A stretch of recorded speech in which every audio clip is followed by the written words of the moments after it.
Welcome students, আমি doctor Wasim Firoz খান। আর আজকে আমি যে বিষয়টা নিয়ে আলোচনা করব সেটা হলো ক্লাস 12-এর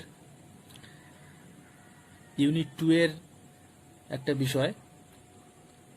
সেটা হলো নির্ণায়কের প্রয়োগ বা অ্যাপ্লিকেশন অফ ডিটারমিনেন্ট।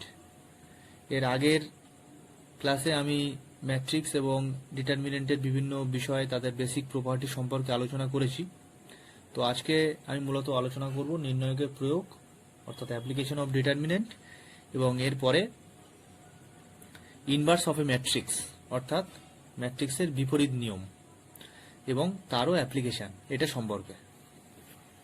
তো সরাসরি আমি বিষয়ে চলে আসি যে নির্ণায়কের প্রয়োগের সাহায্যে কিভাবে ত্রিভুজের ক্ষেত্রফল নির্ণয় করা হয়। মনে করো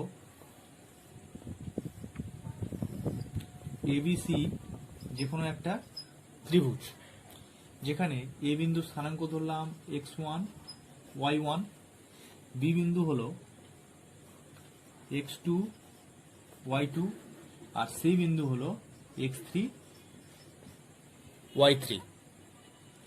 ক্লাস 9-এ তোমরা শিখেছো যে কোনো ত্রিভুজের তিনটে শীর্ষবিন্দু স্থানাঙ্ক দেওয়া থাকলে তার ক্ষেত্রফল কি করে নির্ণয় করতে হয়। সেখানে তোমরা পেয়েছিলে যে এবিসি ত্রিভুজের ক্ষেত্রফল হবে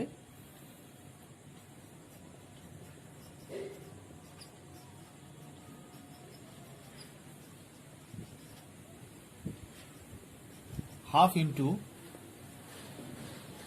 x1 into y2 minus y3 plus x2 into y3 minus y1 plus x3 into y1 minus y2 বর্গ একক, স্কোয়ার ইউনিট। এখন এই যে পলিনোমিয়াল বা এই যে রাশিমালার যে মান, সেটা এইরকম একটা নির্ণায়কের মানের সমান।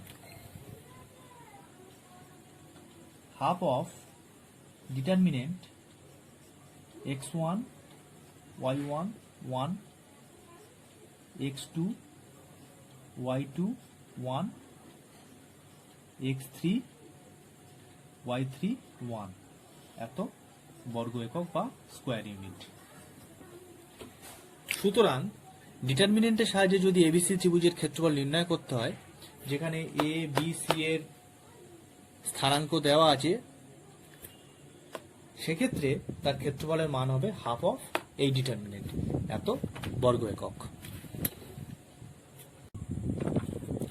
এবার একটা বিষয় দেখো, যদি এ বি সি বিন্দু তিনটে সমরেখ হয়, অর্থাৎ এ বি সি এই বিন্দু তিনটে যদি একই লাইনের উপর অবস্থান করে,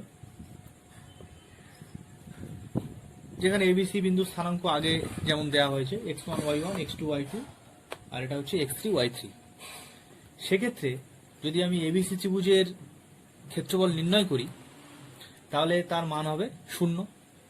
সেক্ষেত্রে এবিসি এই তিনটি বিন্দু এদের সমরেখ হওয়ার শর্ত হলো এই যে half of determinant x1 y1 1, x2 y2 1, x3 y3 1 this is equal to 0। এর সেকেন্ড স্টেপে হাফটা ওদিকে চলে গেলে এই পার্টটা 0 হয়ে যাবে। অর্থাৎ সেক্ষেত্রে আমি বলতে পারি যে এবিসি বিন্দু তিনটে সমরেখ হওয়ার শর্ত হলো this determinant is equal to 0। এবারে আমরা ডিটারমিনেন্টের অ্যাপ্লিকেশনের একটি অত্যন্ত গুরুত্বপূর্ণ বিষয়ে আসব। সেটা হচ্ছে ক্র্যামার রুল বা ক্র্যামার নিয়মের সাহায্যে এই যে সিস্টেম অফ ইকুয়েশনস, এটাকে সমাধান করা। এখানে দেখো একটা সিস্টেম অফ ইকুয়েশন বলা হয়েছে। এই তিনটে ইকুয়েশন আমি নাম দিয়ে দিলাম 1 2 3। এবার ক্র্যামার বলছে যে এই সিস্টেম অফ ইকুয়েশনটা যদি আমি সমাধান করতে চাই ডিটারমিনেন্টের সাহায্যে, তাহলে প্রথমে আমাকে কতগুলো ডিটারমিনেন্ট এখানে কনসিডার করে নিতে হবে, তারপরে আমরা সমাধানে আসব। সেই ডিটারমিনেন্টগুলো সম্পর্কে আগে বলি। প্রথমে এই যে সিস্টেম অফ ইকুয়েশন, এখান থেকে আমরা যে ডিটারমিনেন্ট গুলো পাবো সেগুলো অনেকটা এরকম, যে এখানে ডেল্টা ইজ ইকুয়াল টু, এই ডিটারমিনেন্টটা হবে এক্স, ওয়াই এবং জেড, এই যে ভেরিয়েবল গুলো আছে তার যে সহগ বা কোফিসিয়েন্ট সেইগুলো নিয়ে যে ডিটারমিনেন্ট সেটা হচ্ছে এই ডেল্টার মান। তাহলে আমি এখানে ডেল্টা ইজ ইকুয়াল টু পাবো a1 b1 c1 a2 b2 c2 a3 b3 c3। এটা 1 নম্বর বিষয়। 2 নম্বর, ডেল্টা ওয়ান। ডেল্টা ওয়ান আমি কি পাবো? ডেল্টা ওয়ানটা এখানে আমাকে কনসিডার করতে হবে এই যে এক্স এর যে সহগগুলো অর্থাৎ a1 a2 a3, এই এর জায়গায় রাইট হ্যান্ড সাইডে যে কনস্ট্যান্ট টার্মগুলো আছে k1 k2 k3 সেটা রিপ্লেস হয়ে যাবে, আর বাকি y এর কোফিসিয়েন্টগুলো এবং z এর কোফিসিয়েন্টগুলো সেম থাকবে। তাহলে সেই অনুযায়ী ডেল্টা ওয়ান ইজিক্যাল টু তাহলে কি লিখতে পারবো? সেই অনুযায়ী ডেল্টা ওয়ান ইজিক্যাল টু আমি লিখতে পারবো k1 k2 k3। এক্স এর কোফিসিয়েন্টগুলো জায়গায় রাইট হ্যান্ড সাইডে যে কনস্ট্যান্ট টার্ম আছে সেগুলো লিখবো, বাকি ওয়াই এর কোফিসিয়েন্ট এবং জেড এর কোফিসিয়েন্ট সেম থাকবে, অর্থাৎ এখানে b1 b2 b3 c1 c2 c3। এই হচ্ছে ডেল্টা ওয়ান এর মান। একই রকম ভাবে যদি আমি ডেল্টা টু এর মানটা বের করি, সেটা আমরা কেমন পাবো? সেটা আমরা এইরকম পাবো, দেখো এটা আমি এইখানেই লিখে দিচ্ছি। এটা যদি ডেল্টা ওয়ান হয় তাহলে ডেল্টা টুটা আসবে আমার, সেক্ষেত্রে কি হবে? সেক্ষেত্রে আমার এক্স এর কোফিসিয়েন্ট গুলো যেমন আছে তেমন থাকবে, অর্থাৎ a1 a2 a3 এই জায়গায় থেকে যাবে, a1 a2 a3 এই জায়গায় থেকে যাবে, কিন্তু ওয়াই এর যে কোফিসিয়েন্ট সেই জায়গায় আমার রাইট হ্যান্ড সাইডের যে কনস্ট্যান্ট টার্ম সেগুলো এখানে রিপ্লেস হয়ে যাবে, অর্থাৎ b1 b2 b3 এর জায়গায় আমার চলে আসবে k1 k2 k3, এবং সেক্ষেত্রে জেড এর কোফিসিয়েন্ট গুলো কিন্তু আমার যেমন আছে তেমনই থেকে যাবে। একই রকম ভাবে যদি আমি ডেল্টা থ্রিতে আসি তাহলে সেক্ষেত্রে মানটা কেমন হবে? দেখো, সেক্ষেত্রে আমার ডেল্টা থ্রি এর মানটা আসবে, এক্স এর কোফিসিয়েন্ট গুলো সেম থাকবে, ওয়াই এর কোফিসিয়েন্ট অর্থাৎ b1 b2 b3 এটা সেম থাকবে, সেক্ষেত্রে জেড এর যে কোফিসিয়েন্ট সেইটা তার জায়গায় চলে আসবে k1 k2 k3। তাহলে এই সিস্টেম অফ ইকুয়েশন আমাদের সলভ করার জন্য আমাকে চারটে ডিটারমিনেন্ট কনসিডার করা হলো, সেটা হচ্ছে ডেল্টা, তারপর delta one, delta two, delta three. এই চারটে ডিটারমিনেন্ট আমার এর মান নির্ণয় করার পরে আমরা সমাধান হিসাবে আমরা পাবো এরকম, যে অতএব ক্র্যামার নিয়ম থেকে পাই নির্ণীয় সমাধান x is equal to delta one by delta, y is equal to delta 2 by delta and z is equal to delta 3 by delta। এই হলো আমার এই সিস্টেম অফ ইকুয়েশনের অ্যান্সার। এবারে আমাদের যেটা আলোচনার বিষয় সেটা হলো এই যে সিস্টেম অফ ইকুয়েশন যেটা এখানে লেখা আছে, এদেরকে যে সবসময় ক্র্যামার রুলের সাহায্যে সমাধান করা যাবে এবং সমাধান করে এই যে ভেরিয়েবল যেগুলো আছে এক্স ওয়াই জেড তাদের মান যে সবসময় নির্ণয় করা যাবে এমন নাও হতে পারে। অর্থাৎ এই যে সিস্টেম অফ ইকুয়েশন এরা কখন সমাধানযোগ্য এবং কখন সমাধানযোগ্য নয় সেটা আমাদের এবারে জানতে হবে। তাহলে এই যে সিস্টেম অফ ইকুয়েশনের ক্ষেত্রে ফার্স্ট কেস যদি এমন হয় যে কেস ওয়ান, এখানে যে চারটে ডিটারমিনেন্ট আমরা পেয়েছিলাম অর্থাৎ delta, delta one, delta two, delta three, তাদের মধ্যে যদি delta not equal to zero হয়, বাকি delta one, delta two, delta three তারা জিরো হলো কি না হলো সেটা এখানে আলোচনার বিষয় নয়। এখানে আলোচনার বিষয় হচ্ছে ডেল্টা যদি নট ইজিক্যাল টু জিরো হয় তাহলে আমরা বলতে পারি এই যে সিস্টেম অফ ইকুয়েশন এরা কনসিস্টেন্ট, অর্থাৎ সংজ্ঞাত যাকে বলে, অর্থাৎ এদেরকে সমাধান করে এক্স, ওয়াই এবং জেড এর একটা করে বাস্তব মান পাওয়া যাবে। তাহলে আমরা বলতে পারি যে যখন delta not equal to zero তখন এই যে সিস্টেম অফ ইকুয়েশন এরা কনসিস্টেন্ট।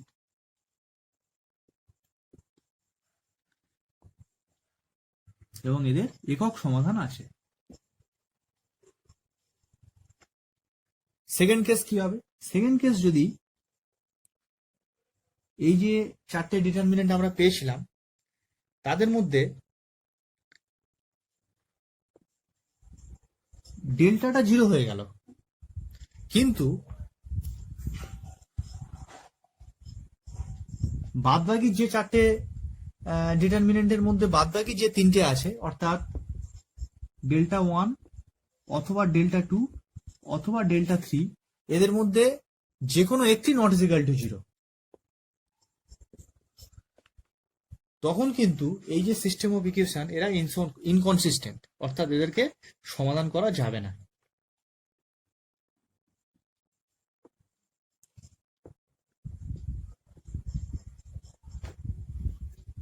থার্ড কেস কি হবে? থার্ড কেস যদি যে চারটে ডিটারমিনেন্ট আমরা পেয়েছিলাম তারা যদি সবাই একসঙ্গে 0 হয়ে যায়, অর্থাৎ delta is equal to delta 1 is equal to delta 2 is equal to delta 3, এরা সবাই একসঙ্গে 0 হয়ে গেল, সেক্ষেত্রে আমি বলতে পারবো যে এই যে সিস্টেম অফ ইকুয়েশন যে তিনটে এখানে লেখা হয়েছে তাদের অসংখ্য সমাধান আছে,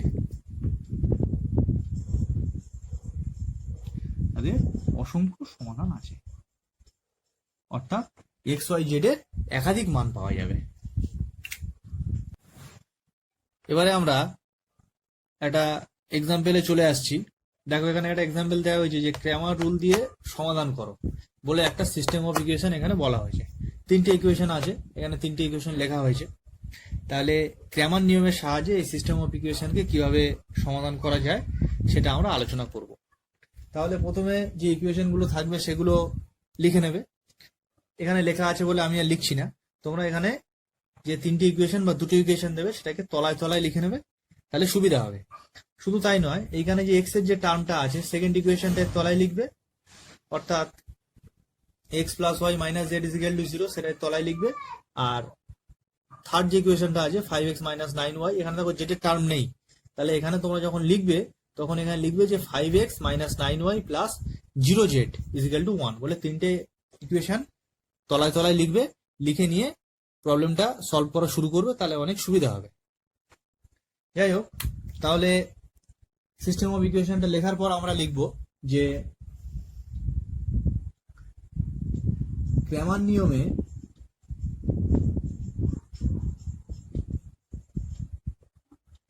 সমাধান করে পাই,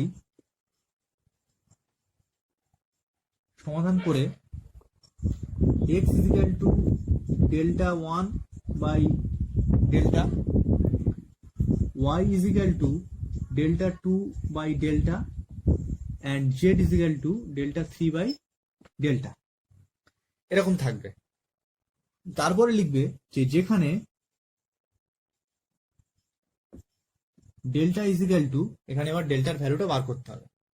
ডেল্টার ভ্যালুটা আমরা কি পেয়েছিলাম? ডেল্টার ভ্যালুটা আমরা পেয়েছিলাম যে এক্স ওয়াই জেড এর কোফিসিয়েন্ট গুলো পরপর আমাকে লিখতে হবে। তাহলে ফার্স্ট ইকুয়েশনে এক্স ওয়াই জেড এর কোফিসিয়েন্ট কত হবে? 3, এখানে কিছু নেই মানে 1, এখানে 1, তাহলে 3 1 1। সেকেন্ড ইকুয়েশনে দেখো এক্স এর কোফিসিয়েন্ট 1, ওয়াই এর 1, জেড এর -1, তাহলে আমরা লিখতে পারবো 1 1 -1 1 1 -1। থার্ড ইকুয়েশনে তাহলে কি হবে? 5 -9 0, 5 -9 0। এই যে ডিটারমিনেন্ট, এটাকে অপারেশন করতে পারো বা বিস্তৃতিও করতে পারো, করে এটাকে মান বের করতে হবে। তাহলে এর মান এখানে আমরা যদি সিম্পলিফাই করি তাহলে পাবো -46। স্পষ্টতই দেখতে পাচ্ছি এটা নট ইজ ইকুয়াল টু 0, অর্থাৎ এই যে সিস্টেম অফ ইকুয়েশন এরা এখানে দিয়েছে সেটাকে সমাধান করা যাবে কনসিস্টেন্ট। তাহলে যখন এটা নট ইজ ইকুয়াল টু 0 পেয়ে গেছি তখন এখানে সাইডে লিখে দেবো যে প্রদত্ত সমীকরণগুলি কনসিস্টেন্ট।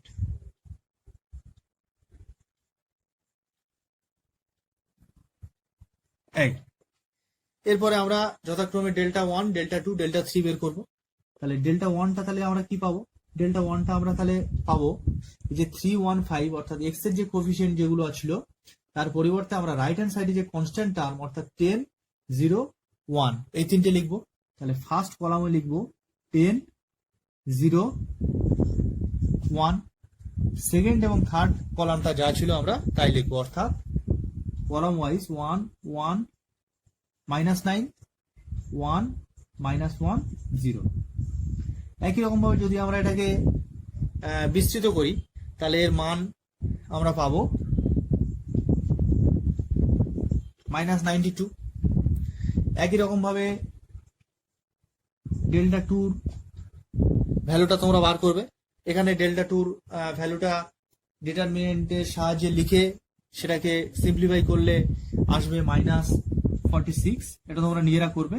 এবং ডেল্টা থ্রির ভ্যালুটা যদি একই রকম ভাবে তোমরা সিম্পলিফাই করো তাহলে সেক্ষেত্রে তার মান আসবে -138, এটা তোমরা নিজেরা করবে।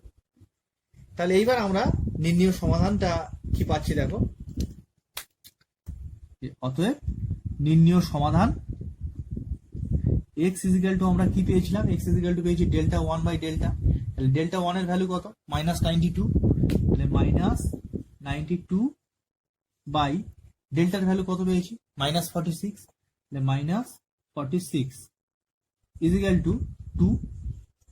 এই y এর ভ্যালুটা তাহলে একই রকম ভাবে কত পাবো, y এর ভ্যালুটা আমরা পেয়েছিলাম ডেল্টা 2/ডেল্টা, অর্থাৎ -46 বাই -46 ইজিক্যাল টু 1।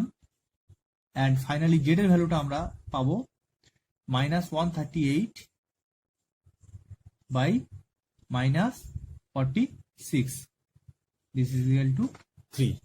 তাহলে এই হলো একটা ক্র্যামার রুলের সাহায্যে কিভাবে সমাধান করা একটা এক্সাম্পল।